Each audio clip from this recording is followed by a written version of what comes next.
Today we're going to go through the process of upgrading Survival Game Kit from 1.82 to the 1.83 hotfix. Now this is just for the plain Survival Game Kit. If you're following my tutorials on the merging of ALS and SGK, which is Advanced Locomotion System, with Survival Game Kit, then there will be a separate set of videos for that. This will be if you've done just Survival Game Kit, or maybe have your own personalized one and you just want a video instruction on how to apply the updates. Make sure also that you're not on a previous version or a version after 1.82 right now. So if you're in 1.7 something or 1.81, you will need to do those updates prior to doing this update right here. So this will take you to the 1.83 hotfix. If you go to diffusestudios.com, you can go and check out. This one's going to be fairly quick, but there will be a list of patch notes that you can follow if you want to see what I'm actually going to demonstrate in the video.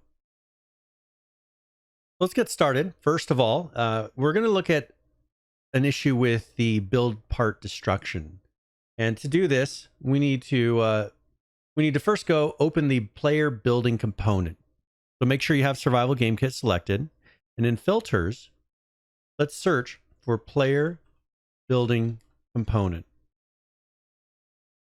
Once in, you'll need to, on the upper left, search for delete selected wall. You'll see this this section right here, delete selected wall. Go ahead and double click that. It's going to be a long set of code. In here, we need to find check if wall supports ceiling. Right towards the middle, you'll see some red lines here on the left-hand side. There's check if wall supports ceiling. What this is a collapsed graph. There's extra code inside of this. So we need to open it. So go ahead and double click on delete conditions. And you'll see a set of blueprints that are inside of this. So once you're inside, we just need to add to this collapsed graph some extra checks for this branch condition right here. So you'll notice there's a condition that's seeing if delete mode equals realistic delete. But we also need to check for another one. So drag off of delete mode and put equals equals and use the enum. And then from the drop-down box, choose collapsing delete development. Now, we need to make it so that it's or for these, because we don't want it to be, it's not an and, both don't have to be true. So drag off of the top one and type or, and we will do or Boolean. Then connect the bottom to the lower half of the or, and then connect the right-hand part of the or to the condition. So now it'll also see if it's a collapsing delete. That takes care of the first one. So let's go ahead and go to the next fix. Make sure you compile and save that before we continue. And then you are welcome to go ahead and close that building component for now. In this patch, we're not going to be touching it anymore. So in the filters on the main map, go ahead and search for player inventory component. Double click to open that. And then we'll be in the event graph. So on the upper left, if you're not in the event graph, double click and it will take you to the event graph. Go ahead and zoom out and go to the red section. So in the red section, we want to find where it says new client connected. So for me, it's on the right-hand side, kind of towards the bottom. It's the one that goes to most to the right. And you'll see multicast new client connected, and then it's got held actor, and then an is valid check. So first of all, we need to add some things from is not valid. And drag and type do n.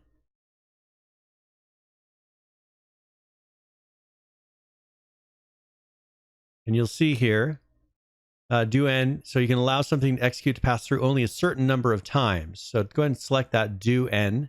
It's under flow control. And what we want to do is to allow 10 times. So in the n, type 10. And then when it exits, type delay. So drag off that and do delay. Want to delay a half a second, so put 0.5. And then when that completes, go and drag that to exec. So in a way, this is kind of creating a little loop that will attempt to do something 10 times. And then it'll continue. So this should be 10, exit, duration, 0.5, and then have it continue back to exec. So that takes care of that. Fix the holdable not set on a new client. So that makes sure that when they connect, it tries to do it. If it can do it, it'll give it its best shot as they connect. But this should help correct that. The final fix for this patch, make sure you compile and save that, by the way, before you close it. But actually, this last one will be in the player inventory component as well. So just make sure you compile and save it. We're not going to close it quite yet. And we're going to be in the event graph, but we need to search for the set is bleeding event. So to find this, one way is on the upper left. Just do in the search, client set is bleeding, and you'll see there's an event there. Double click that. That'll take you, as you can see, it's right in the middle of this mass of blueprints.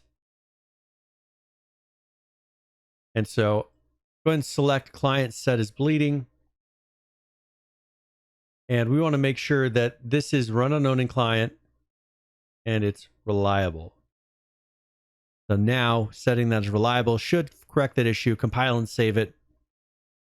One final thing that we want to do is we want to change the version number here. So right now it's 1.8.2.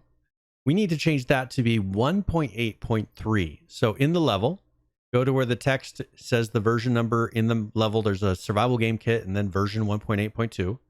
Select that version text, and under details, you can select the text and change it to .3. This is really helpful because it's easier to remember that later when you go back in here, you don't have to say, oh, did I update that or did I not update that? What version am I really on? So if you keep up to date with this, it'll help you in the future. If you found this helpful, make sure you like and subscribe. Click the bell down there if you want to get notifications of when I do new videos. Also, one thing that you can do is join my Discord server. That's a great way to join our community. There's a lot of developers that probably have similar interests as you that are in there giving suggestions, helping answer questions, asking questions. So if there's something you're stuck working on, or if you have a suggestion of something that you'd like done in the future, you're more than welcome to go in there and do that. Also, there's the Patreon if you want to support me in getting future assets, because these assets can get expensive, and Patreon helps me to purchase things that I currently don't own so that I can look at them and see if it's something I'd be interested in giving a tutorial on. So thank you very much for joining me in this video, and hopefully it helped you out. And if it did, make sure you put a like there. So thank you very much, and I'll see you next time.